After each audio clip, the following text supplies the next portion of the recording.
একটা দেশ যার জনসংখ্যা মাত্র কয়েক কোটি, কিন্তু ফুটবলের মঞ্চে সেই দেশটাই বারবার হারিয়ে দেয় বিশ্বের সেরা দলগুলোকে।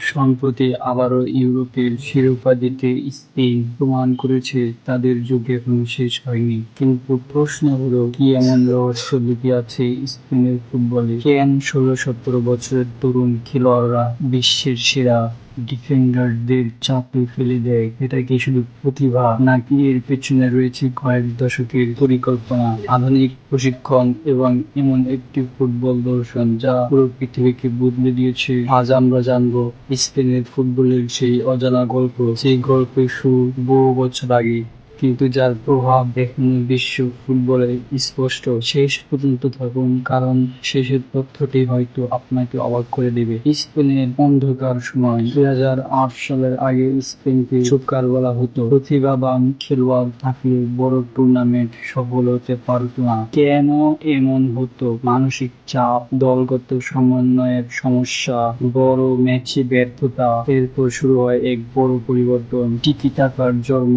ছোট ছোট পাস, বল দখলে রাখা, ধৈর্য ধরে আক্রমণ তৈরি, প্রতিপক্ষকে দৌড় করে ক্লান্ত করে দেওয়া। এই দর্শনে স্পেনকে ইউরো 2008, বিশ্বকাপ 2002 এবং ইউরো 2012 জিততে সাহায্য করে। টিকি-টাকা শুধু একটি কৌশল নয়, এটি ছিল একটি ফুটবল দর্শন। লা মাসিয়া তারকা তৈরির কারখানা, বার্সেলোনা বিখ্যাত একাডেমি। ছোটবেলা থেকেই টেকনিক, সিদ্ধান্ত নেওয়া এবং দলগত খেলা শেখানো হয়। এখান থেকে উঠে আসা অসংখ্য খেলোয়াড় স্পেনের ফুটবলকে নতুন উচ্চতায় নিয়ে গিয়েছে। প্রতিভার পাশাপাশি সঠিক পরিবেশই তাদের বড় করেছে। নতুন স্পেন। অনেকেই ভেবেছিল স্পেনের সোনালী যুগ শেষ, কিন্তু নতুন প্রজন্ম আবারও বিশ্বকে চমকে দিয়েছে।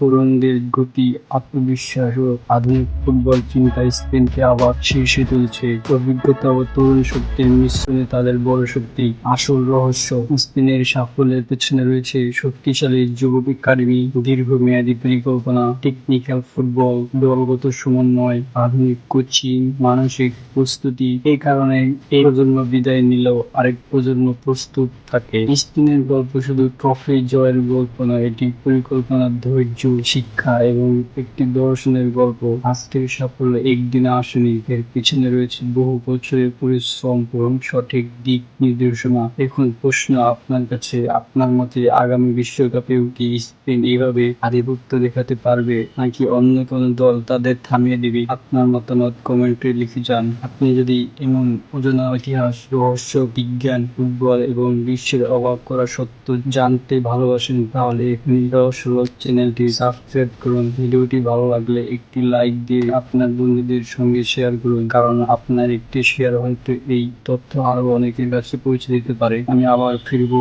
নতুন একটি রহস্য, নতুন একটি গল্প এবং নতুন কিছু অজানা তথ্য নিয়ে। ততক্ষণ পর্যন্ত ভালো থাকুন, দেখতে থাকুন রহস্য।